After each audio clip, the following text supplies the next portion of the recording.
Biz bu tabiatdan foydalandık. Bizde bolajonlar, tavlarni, suvlarni, quyoshlarni ko'rib, aytib beradi bu nima desa, tabiat ekologiyadan foydalandik.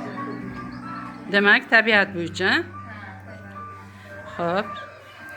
Sherigingizniki matematika bo'yicha ekan-a? Baliqni chiroyli qilib tayyorlabdilar. Matematika bo'yichami?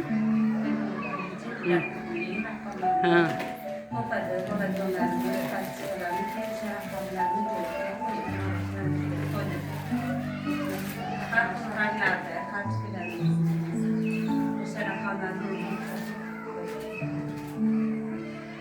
Rahmat.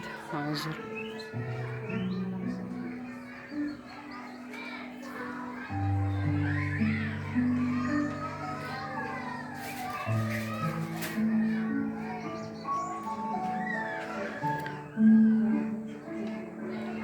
Rahmat.